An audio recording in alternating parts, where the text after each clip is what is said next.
అందరికీ నమస్కారం. నేను శిరీష. ప్రేక్షకులందరికీ శ్రీ పరాభవనామ సంవత్సర ఉగాది శుభాకాంక్షలు. ప్రస్తుతం మనతో పాటు ఉన్నారు ప్రముఖ తంత్ర జ్యోతిష్యులు, జ్యోతిష్య రత్న, జ్యోతిష్య సామ్రాట్ చింతా రుక్మందర్రావు గారు. గురుగారితో మాట్లాడదాం. నమస్కారం గురుగారు. మాతృదేవోభవ, పితృదేవోభవ, ఆచార్యదేవోభవ. ఓం నమో మాందేశ్వరాయ నమః. అందరూ బాగుండాలి, అందరికీ అన్ని మంచి జరగాలి. గురుగారు, ముందుగా మీకు ఉగాది శుభాకాంక్షలు అండి. సంతోషం అండి. మీకు మన ఛానల్ చూసిన వీక్షకులకు, రెండు రాష్ట్ర తెలుగు ప్రజలంతా కూడా శ్రీ పరాభవనామ సంవత్సర ఉగాది శుభాకాంక్షలు. గురుగారు, ఉగాది అనగానే ముందు గుర్తుకొచ్చేది పంచాంగం. ఈసారి మాకు ఎలా ఉంది, ఎలాంటి జాగ్రత్తలు తీసుకోవాలి, నవగ్రహాల ప్రభావం మా మీద ఎలా ఉంది, ఏ గ్రహాన్ని ఎక్కువ పూజించాలి ఏంటి అని ప్రతి ఒక్కరికి ఉంటుంది. సో ముఖ్యంగా చూసుకుంటే కుంభరాశి వారికి ఈ సంవత్సరం ఎలా ఉంటుందంటారు? ఆర్థిక పరంగా, ఆరోగ్య పరంగా ఎలాంటి జాగ్రత్తలు తీసుకోవచ్చు అంటారండి? మామూలుగా ఈ సంవత్సరం ఉగాది పంచాంగం యొక్క ఫలితాలు ఈ కుంభరాశి వాళ్ళు తెలుసుకునే ముందు ప్రతి ఒక్క రాశి వాళ్ళకి ఆసక్తి ఏమంటే, ఈ సంవత్సరం మనకు ఆదాయం ఎంత, వ్యయం ఎంత, రాజ్యపూజ్యం ఏంటి, అవమానం ఏంటి, ఇవి తెలుసుకుంటారు. దీంట్లో భాగంగా చూస్తే కుంభరాశి వాళ్ళకు ఆదాయము వ్యయము, ఆదాయం 2 ఉంది, వ్యయం 8 ఉంది. అదేవిధంగా రాజ్యపూజ్యము 4, అవమానం 2 ఉంది. ఈ అది ఉంటే ఎట్టన్నా రాజ్యపూజ్యం అని ఎట్టన్నా ఉండొచ్చు. ఇక్కడ ఆదాయం ఎక్కువ కావాలి. ఆదాయం 2, వ్యయం 8 ఉంది. అంటే ఒక 2-3 రెట్లు ఎక్కువగా ఖర్చులు ఉన్నాయన్నమాట వస్తున్న ఆదాయానికి మించి. దీన్ని వీళ్ళు సరి చూసుకోవాలి. వాస్తవం కూడా పరిస్థితి కూడా అలాగే ఉంది. ఎందుకంటే ఏలినాటి శని ఇంకా కంప్లీట్ కాలేదు. జన్మంలో రాహు ఉన్నాడు. అదేవిధంగా ద్వితీయార్థంలో గురువు జూన్ 1 వరకు పంచమంలో ఉన్నాడు. అప్పటి వరకు రాశిని చూస్తున్నాడు. ప్రథమార్థం పర్లేదు. ద్వితీయార్థం వచ్చేకాడికి గురువు అష్టమంలోకి వస్తాడు. వచ్చి ద్వితీయంలో శనిని చూస్తాడు. అంటే అప్పుడు ఏలినాటి శని నియంత్రిస్తాడు. జూలై తర్వాత శనేశ్వరుడు వక్రిస్తున్నాడు. వక్రించి మళ్ళీ రాశి వైపు వస్తున్నాడు. అంటే ఆయన ఒక 5 నెలలు 6 నెలల పాటు మళ్ళీ జన్మరాశి వైపు వస్తున్నాడు. అది కొంచెం ఒత్తిడితో కూడుకున్నట్టు ఉంటుంది. కానీ ఇక్కడ గురువు జన్మంలో ఉన్న రాహుని ప్రథమార్థం వరకు చూసి కంట్రోల్ చేస్తున్నాడు. ద్వితీయార్థం వచ్చి ద్వితీయంలో ఉన్న శనిని చూసి శనిని కంట్రోల్ చేస్తున్నాడు. గోచారంలో ఫలితాలు మనం చెప్తున్నది. వ్యక్తిగత జాతకాలు తీసుకుంటే శనికి గురువుకు అవ్వదు. ఈ రాశికి శని వ్యతిరేక గ్రహము, ఎవరు గురువు వ్యతిరేక గ్రహము. కానీ గోచార ఫలితాలు తీసుకుంటే గురువు నైసర్గిక శుభగ్రహం కాబట్టి శనిని ఇటు రాహుని కంట్రోల్ చేయడం ఒక మంచి శుభ సూచకము. ద్వితీయార్థంలో గురువు అష్టమంలోకి వస్తున్నాడు. అష్టమంలోకి వచ్చినప్పుడు గురువు యొక్క చూపు శనిపైన ఉంటుంది. అంటే ద్వితీయాధిపతి ద్వితీయాన్ని చూస్తున్నాడు. అంటే ధనపరంగా మాత్రం అంత ప్రోత్సాహకరంగా లేదు. ఏదో ఒక తెలియనటువంటి ఒక దైవశక్తి వీళ్ళని కాపాడుతూ ఉందని చెప్పచ్చు. అంటే ట్రబుల్స్ అయితే ఉన్నాయి. దాన్ని ఫేస్ చేసుకుంటూ ముందుకు నడవగలుగుతున్నారంటే దైవబలం ఉంటే నడవగలుగుతారు. అంటే కష్టం, చాలా కష్టం. అందులో ద్వితీయ స్థానంలో శని వక్రించినప్పుడు చేస్తున్న వృత్తి, ఉద్యోగ, వ్యాపారాల్లో చిత్ర విచిత్ర మార్పులు వస్తాయి. అంటే వృత్తికారకుడు, కర్మకారకుడు శనేశ్వరుడే కాబట్టి, ఆ శనేశ్వరుడు అంటే వృత్తికారకుడు అంటే మనం ఏం చేసినా ఆయనే కాబట్టి. ఎవరికన్నా బాగా చదువుకొని ఉద్యోగం రాదు అంటే శనేశ్వరుడు వక్రంలో ఉంటాడు పుట్టినప్పుడు. చదివేది బ్రహ్మాండం చదువుతారు, ఉద్యోగం రాదు. కొంతమంది బొటాబొటిగా చదువుతారు, వెంటనే ఉద్యోగం వస్తుంది. వాళ్ళకి శని బాగుంటాడు. ఇతను చదవలేదు, ఉద్యోగం వచ్చింది. అతను చదివాడు, ఉద్యోగం రాలేదు. చదవకపోయినా సెటిల్ అయినట్టంటే శని బాగుంటేనే. చదివిన సెటిల్ కాలేదంటే శని బాగాలేకనే. అంటే జీవితం వేరు, జీతం వేరు అని అర్థం. కాబట్టి అందరూ జీతాలు చూస్తారు. మంచి ప్యాకేజ్ అంటారు. అది కాదు కావాల్సింది, మంచి లైఫ్. అది కావాలంటే శని బాగుండాలి. ఆయన వక్రించి వెనక్కి వస్తున్నాడు జూలై తర్వాత. అంటే శనేశ్వరుడు వక్రత్వానికి వీళ్ళు పరిహారాలు చేసుకోవాలి. కాలభైరవ ఆరాధన చేయడము, ఎక్కువగా ఈ చెప్పులు కుట్టే వాళ్లకు సహాయం చేయడము, అదేవిధంగా రివర్స్ వాకింగ్ చేయడము, అదేవిధంగా చీపురు కట్టలు ఆయన కాగితము ఆలయాలకు ఇవ్వడము, ఇవన్నీ ఎక్కువ చేయాలి. చేస్తూ ఉంటే శని వక్రత్వ దోషం తగ్గుతూ వస్తుంది.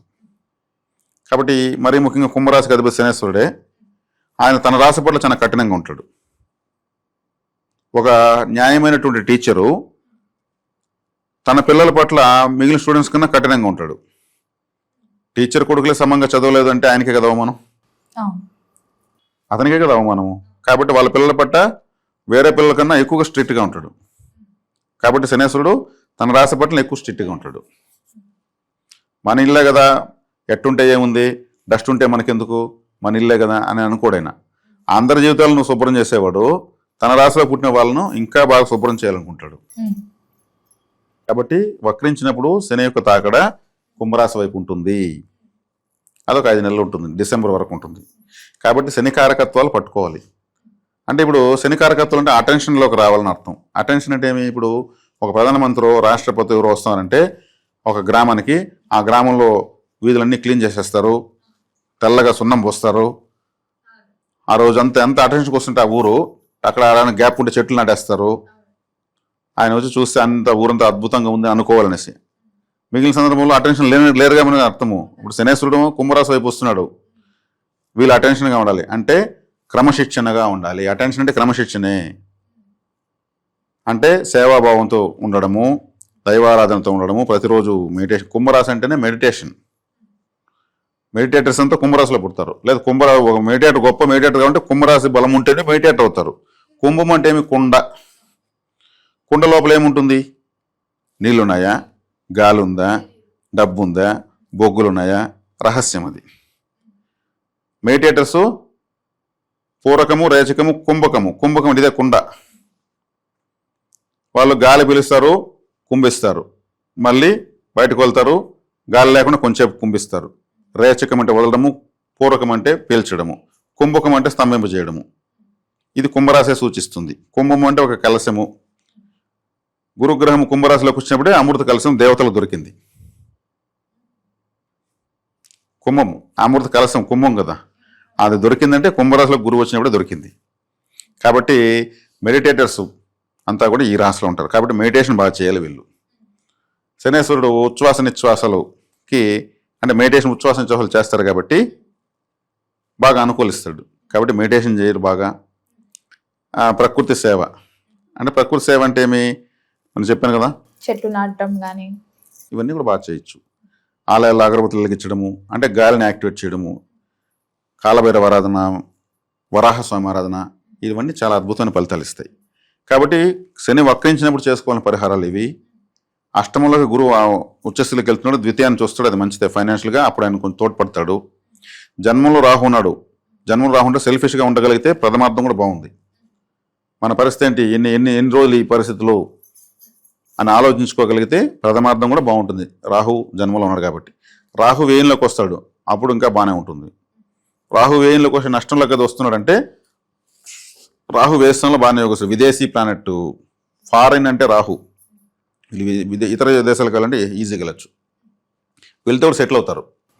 విదేశాలకు వెళ్ళిన వాళ్ళు అందులో గల్ఫ్ కంట్రీస్ పోతే ఇంకా బాగుంటుంది. ముస్లిం అంటే రాహు, ముస్లిమ్స్ అంటే రాహువే. కాబట్టి ఆ రాహు విదేశాలకు పోతున్నాడు కాబట్టి గల్ఫ్ కంట్రీస్కి వెళ్ళచ్చు, చాలా బాగుంటుంది. ఇక్కడ 6వ ఇంట్లో కేతు వస్తున్నాడు. 6వ ఇంట్లో కేతు వస్తే మంచిది. పాపగ్రహం పాపస్థానంలోకి రావడం మంచిదే. వీళ్ళకు గురువు కూడా పాపగ్రహమే, ఆయన కూడా పాపస్థానంలో ఉచ్చస్థితి అంటున్నాడు. కాబట్టి ఇక్కడ అటెన్షన్లోకి వస్తే చాలు, వీళ్ళకి అన్నీ బాగున్నట్టు. అటెన్షన్ అంటే డిసిప్లిన్. గురుగారు, ముఖ్యంగా మరి విద్యార్థులకు ఎలా ఉంటుందంటారు ఈ సంవత్సరం? విద్యార్థులకు శ్రమతో కూడుకున్న ఫలితం ఉంటుంది. వీళ్ళు ఎంత ఎఫర్ట్ పెడితే అంత రిజల్ట్. ఎఫర్ట్ పెట్టకపోతే దాన్ని వివరించలేరు, కానీ పెడతారు కూడా, పెట్టగలిగే సామర్థ్యం ఉంది. ఉద్యోగ వ్యవస్థలో ఉన్న వారికి ఎలా ఉంటుంది అంటారు? ఉద్యోగం మారాలి అనే ఆలోచన ఉన్న వారికి ఉద్యోగం మారుతారు, కొత్తగా చేసే ఉద్యోగ ప్రయత్నాలు సక్సెస్ అవుతాయి. కానీ జీతం ఆలోచించుకుంటే చేరిపోవాలి. అవకాశం వస్తే పట్టుకోవాలి అంతే. అది 10,000 కూడా కావచ్చు. జీతం గురించి ఆలోచించకూడదు, ఆలోచన కూడా పట్టుకోవాలి. అప్పుడు గ్రోత్ వస్తుంది. నాకు ఇంత అయితేనే వస్తుంది అనుకుంటే రాదు, టైం అయిపోతుంది. వివాహ యోగం ఉందంటారా మరి? వివాహ యోగము సప్తమాధిపతి రవి, వీళ్ళకు జన్మంలో రాహు, అంటే ఈ కేతువు సప్తమం నుంచి మారగానే అవుతుంది. అంటే డిసెంబర్లో మారుతాడు కేతువు. 7వ ఇంట్లో జీవిత భాగస్వామి అనే ప్లేస్లో కేతువు ఉంటే ఏమవుతుంది? ఆ 7వ స్థాన కారకత్వం అనుభవింపనిచ్చాడు. ఇప్పుడు ఎవరన్నా వీళ్ళకి మాట కూడా ఇచ్చుండి, ఒక అబ్బాయికి ఫలానా అమ్మాయిని చిన్నప్పుడు మాట ఇచ్చుండి, ఈ కేతు మారే వరకు కాదు. పెద్దవాళ్ళందరూ ఫోర్స్ పెడితే కూడా వాళ్ళు ఒప్పుకోరు. అమ్మాయి ఒప్పుకోదు, అది అబ్బాయి ఒప్పుకోడు. నాకెందుకు మీరు మాట చెప్పు, నేనేం చేసేది, నాకు ఇష్టం ఉండాలి కదండి. అదే కేతు మారినాక వీళ్ళ ఆలోచన మారుతుంది. సరే కానీ ఇంట్లో ఇంతమంది నేను ఎందుకు బాధపెట్టలే, నేను ఒప్పుకుంటున్నాను అంటారు. ఆ గ్రహం యొక్క ప్రభావం అలా ఉంటుంది. గురుగారు, ముఖ్యంగా కుంభరాశి వారికి ప్లసెస్ ఏంటంటారు, మైనస్ ఏంటంటారు? ఏది తగ్గించుకుంటే ఈ సంవత్సరం వీరికి కలిసి వస్తుంది అంటారు? వీళ్ళు అటెన్షన్ ఫస్టే చెప్పేస్తాను. అటెన్షన్లోకి ఎంత అటెన్షన్లోకి వస్తారో అంత బెనిఫిట్ ఉంటుంది. ఎంత డిసిప్లిన్ ఉంటే అంత బాగుంటుంది. అదే డిసిప్లిన్ లేకపోతే తీసుకోవాల్సిన అంటే ఏది లేకపోతే ఏది ఉండకూడదు అన్నారు కదా, అటెన్షన్ లేకపోవడం ఉండకూడదు, కావాల్సిన అటెన్షన్. ఉమ్, ఇప్పుడు మెడిటేటర్స్ అంతా ఇక్కడ పుట్టారని చెప్పాను. ఈ రాశిలో మెడిటేటర్స్ ఎంత డిసిప్లిన్ ఉంటారు అసలు, అవును చాలా. వాళ్ళకి మించిన డిసిప్లిన్ ఎవరికి ఉండదు. ఇది ఒక డిసిప్లిన్ రాశి. రమణ మహర్షి ఎక్కడ మన అరుణాచలం, ఉమ్, ఆయన కుంభరాశి. కాబట్టి ఆయన ఏం మాట్లాడలేదు, నీ గురించి నువ్వు తెలుసుకో, నీ గురించి నువ్వు తెలుసుకో అని ఆయన మహర్షి అయ్యాడు. ఉమ్, కాబట్టి మౌనంగా ఉన్న వాళ్ళంతా ఇక్కడే ఉంటారు. మౌన స్వాములు, సిద్ధ యోగులంతా కూడా ఈ యొక్క రాశి యొక్క ప్రభావం ఉంటారు. అంటే వాళ్ళ అటెన్షన్లో ఉంటేనే ఆ స్థాయికి, ప్రపంచానికి ఉపయోగపడే స్థాయికి వెళ్ళారు. కాబట్టి ఇప్పుడు కూడా ఏలినాటి శని ఉంది, శనేశ్వరుడు వక్రిస్తున్నాడు, గురువు 5-6 ప్రదేశాలపైకి పోతున్నాడు. వాళ్ళ నుంచి రిజల్ట్స్ కావాలంటే ఇస్తారు, ఆ టెన్షన్ ఉంటేనే ఇస్తారు. మరి ముఖ్యంగా కుంభరాశి వాళ్ళకు చాలా స్ట్రిక్ట్గా ఉంటారు ప్లానెట్స్. మిగిలిన రాశిని చూసి చూంటే పోతారు, కానీ ఈ రాశి వాళ్ళని మాత్రం 100 మార్కులు వస్తేనే పాసు, 99 కూడా ఫెయిల్. తన రాశి కాబట్టి. ఉమ్. గురుగారు ముఖ్యంగా మరి రైతులకు ఎలా ఉందంటారు? రైతులకు కూడా ఇప్పుడు అది టర్మ్స్ అండ్ కండిషన్స్ అప్లై, అంతే, ఆ టెన్షనే. సంతాన యోగం ఉందంటారా మరి? కేతువు మారిన తర్వాతనే ఏమైనా ఉంటుంది. ఎందుకంటే వివాహము, సంతానము సీరియల్ నెంబర్ 1, నెంబర్ 2 అన్నట్లు. కేతువు మారిన వెంటనే వివాహం అనుకూలమవుతుంది, ఆటోమేటిక్ సంతానం అనుకూలమవుతుంది. కుటుంబ వాతావరణం ఎలా ఉంటుందంట? కుటుంబ స్థానాన్ని గురువు చూస్తానని చెప్పాను కదా. ద్వితీయార్థంలో గురువు కర్కాటకంలోకి వచ్చి 9వ దృష్టితో 2వ స్థానం చూస్తాడు. కుటుంబం అంటే భార్య పిల్లలు అని అర్థం. చూస్తాడు కాబట్టి కుటుంబాధిపతి కుటుంబాన్ని చూడడం మంచిది, వచ్చేసేది బట్టి చూడడం మంచిది. కాబట్టి బాగానే ఉంటుంది. కాబట్టి ద్వితీయార్థంలో బాగుంటుంది. సెకండ్ హాఫ్ లో బాగుంటుంది. రాజకీయ రంగంలో ఉన్న వారికి, సినీ రంగంలో ఉన్న వారికి ఎలా ఉంటుందంటారు? సినీ రాజకీయ రంగాల వాళ్ళకు కూడా బాగానే ఉంటుంది. రాజకీయ రంగం అంటే సప్తమాధిపతి రవి వీళ్ళకు, అందులో రాహు జన్మలో ఉన్నాడు కాబట్టి రాహు రాజకీయానికి పేరెత్తినవాడు. ఎందుకంటే రవి రాహులు కలిస్తే రాజకీయంలో వ్యూహాలపైన వ్యూహాలు పన్నుతారు. రాజకీయ చతురత అంటారు కదా, ఆ చతురత రావాలంటే రవి రాహులు కలవాలి. రవి రాహుల కాంబినేషన్ ఎట్టో ఒకటి కలవాలి. రవి రాజకీయము, ఆ వ్యూహము రాహువు. కానీ పితృదోషం కలుగుతుంది, పితృదోషం కలుగుతుంది రవి రాహులు కలవడం వల్ల. కానీ ఇక్కడ జన్మలో రాహు ఉన్నాడు కాబట్టి రాజకీయంలో వీళ్ళు అవకాశవాదం. రాహు అంటే నాకు టికెట్ ఇస్తే నీ పార్టీలో ఉంటా, ఏకపోతే నేను ఆపకపోతా, ఎవరిస్తే వాళ్ళకి పోతా, అది రాహు అంటే. ఆ రాహు లగ్నంలో రాజకీయాలకు బాగుంది. దూర ప్రయాణాలు చేయొచ్చు అంటారా? దూర ప్రయాణాలు చెప్పాను కదా, విదేశీ ప్రయాణాలు చేయొచ్చు. తీర్థయాత్రలు అలా ఇలా అంటూ. తీర్థయాత్రలు అవన్నీ కన్నా వీళ్ళకు విదేశీ ప్రయాణాలు, విద్యా ఉద్యోగ వ్యాపారాలు, బంధుత్వాలకై చేసేటువంటి దూర ప్రయాణాలు బాగుంటాయి. అంటే దూర ప్రాంతాల్లో ఇప్పుడు ఒరిస్సాలో తెలుగు వాళ్ళు ఉంటారు. అప్పట్లో ఒక జిల్లా తెలుగు వాళ్ళది ఆపక కలిసిపోయి ఉంటుంది. వాళ్ళు ఒరిస్సాలో ఉన్న తెలుగే మాట్లాడుతుంటారు. ఇటు మహారాష్ట్రలో తెలుగు వాళ్ళు ఉంటారు. మహారాష్ట్ర నుంచి తెలంగాణకు రావాల్సినటువంటి కొంత ప్రాంతాన్ని మహారాష్ట్రలో కలిపి ఉంటారు, వాళ్ళు తెలుగే మాట్లాడుతుంటారు. అది దూర ప్రాంతం అయిపోతుంది. ఇటువంటి ప్రాంతాల్లో బంధుత్వాలు సెట్ అయ్యేదానికి బలం ఉంటుంది. మహారాష్ట్ర అయినా మన తెలుగు వాళ్ళే. అట్లా బార్డర్స్లోనే అంటే కొన్ని దూర ప్రాంతాల్లో ఉన్నటువంటి బంధుత్వాలు, దూర ప్రాంతాల్లో ఉన్నటువంటి విద్యలు, ఉద్యోగాలు, వ్యాపారాలు కలిసి వస్తాయి. గురుగారు ముఖ్యంగా ఎవరైతే గవర్నమెంట్ జాబ్స్ కోసం చూస్తున్నారో ఈ సంవత్సరం వీళ్ళకి వచ్చే ఛాన్సెస్ ఉన్నాయి. గవర్నమెంట్ జాబ్స్ కంతా కూడా రాహు బలాన్ని ఇస్తాడు. ఎందుకంటే సింహరాశిని డామినేట్ చేస్తాడు. సింహం అంటేనే ప్రభుత్వం, ప్రభుత్వాన్ని ఇప్పుడు ఈయన కంట్రోల్లో పెట్టుకున్నాడు రాహు. కాబట్టి బలవంతంగా తీసిస్తాడు. కాబట్టి వీళ్ళు ప్రయత్నించుకోవాలి. వీళ్ళు దానికన్నా ఎలిజిబిలిటీ ఉండాలి, మళ్ళీ ఆ నాలెడ్జ్ ఉండాలి. ఆ నాలెడ్జ్ ఎలిజిబిలిటీ ఉన్న వాళ్ళు ప్రయత్నించుకోవచ్చు. గురుగారు మరి మొత్తం మీద ఈ సంవత్సరం అంతా కుంభరాశి వారు అందరికీ బాగుండాలంటే ఏ దైవాన్ని పూజించమంటారు? ఎలాంటి పరిహారాలు చేసుకోవచ్చు అంటారు? అంటే కుంభరాశికి అంటే 2వ స్థానం మీనరాశి అవుతుంది. ప్రతి ఒక్కరికి 2వ రాశి ధనరాశి అని చెప్పాను. మీనరాశి అంటే సముద్రము, అపార జలము. మరి మీనరాశి అంటే అపార జలం కాబట్టి సముద్ర తీరాల్లో ఉన్నటువంటి పుణ్యక్షేత్రాలకు వెళ్ళి రావాలి ఎక్కువగా. తిరువనంతపురం, త్రివేంద్రం, అనంత పద్మనాభ స్వామి, రామేశ్వరం, తిరుచెందూరు, కన్యాకుమారి, ఇవంతా సముద్ర తీరంలో ఉన్నటువంటి ప్రాచీన దేవాలయాలు. అంటే ఈ 2వ రాశి యొక్క బలం ఎక్కడుంది? సముద్ర తీరంలో ఉంది. వీళ్ళు ఎక్కువగా ఉత్తరాభాద్ర, పూర్వభాద్ర, ఉత్తరాభాద్ర, రేవతి నక్షత్రాలు ఉన్నప్పుడు బీచ్కి వెళ్ళొస్తే కూడా మంచిది. పోయి ఊరికట్ట సరదాగా తిరిగేస్తే కూడా యాక్టివేట్ అవుతారు, ఫైనాన్స్ యాక్టివేట్ అవుతుంది ఆ నక్షత్రం ఉన్న రోజులలో. ఆ నక్షత్రం ఉన్న రోజుల్లో. అవి ప్రతిరోజు రావు, నెలకోసారి వస్తాయి. కాబట్టి ప్రతిరోజు సముద్రం గడవాలంటే కుదరని పని. సముద్ర తీరాల్లో ఉన్నటువంటి క్షేత్రాలకు ఆ నక్షత్రాలలో వెళ్ళొచ్చు. రేవతి నక్షత్రం రోజు మధుర మీనాక్షి అమ్మవారి దగ్గరికి వెళ్ళి రావచ్చు. మీనరాశి మధుర మీనాక్షి, చేపలు అంటే కన్నులు కలిగిన అమ్మవారిని అర్థం. రేవతి నక్షత్రం అధిపతి బుధుడు. బుధుడు గ్రీన్ కలర్లో ఉంటాడు, అమ్మవారు గ్రీన్ కలర్లో ఉంటుంది. ఉత్తరాభాద నక్షత్రం ఉన్నప్పుడు త్రివేంద్రం వెళ్ళి రావచ్చు. పూర్వభాద నక్షత్రం ఉన్నప్పుడు వీళ్ళు మామూలు జనరల్ సముద్రం కాడికి వెళ్ళి రావచ్చు. అంటే వీళ్ళకు ఫైనాన్స్ అనేది జల సంబంధమైన ప్రదేశాల్లో ఉంది.